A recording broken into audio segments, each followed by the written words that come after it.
कल्याणमध्ये डिझेल माफियांचा पोलिसांनी पर्दाफाश केलाय। कल्याण क्राईम ब्रांचने ही कारवाई केली आहे। या कारवाईमध्ये 31 लाखांचं भेसळयुक्त डिझेल हे जप्त करण्यात आलंय। 5 आरोपींना सुद्धा पोलिसांनी अटक केली आणि तब्बल 18 तास ही कारवाई सुरू होती। 5ही आरोपींना 21 डिसेंबरपर्यंत पोलीस कोठडी सुनावण्यात आली आहे।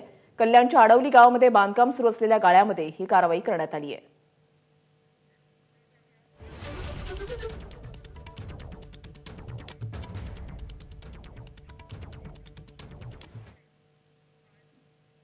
आमचे प्रतिनिधी अभिजित देशमुख आमच्या सोबत आहेत। त्यांच्याकडून आपण या संदर्भातली सविस्तर माहिती जाणून घेणार आहोत। अभिजित,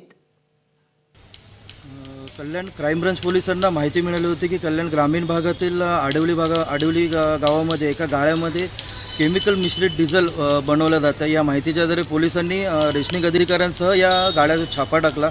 छापा दरम्यान धक्कादायक वास्तव समोर आलं की या गाळ्यामध्ये जवळपास विविध केमिकलनी एक डिझेल तयार केलं जात होतं। जवळपास 9000 लिटरचा डिझेलचा साठा पोलिसांनी या ठिकाणाहून जप्त केला। त्या ठिकाणचे 5 कामगारांना पोलिसांनी ताब्यात घेतलं।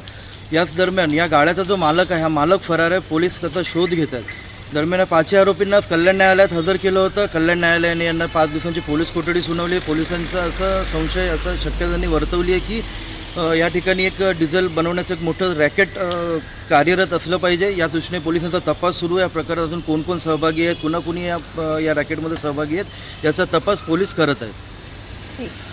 धन्यवाद अभिजित, तुम्ही दिलेल्या सविस्तर माहितीसाठी। अपडेट सातत्याने तुमच्याकडून जाणून घेणार आहोत। एबीपी माझा, उघडा डोळे बघा नीट।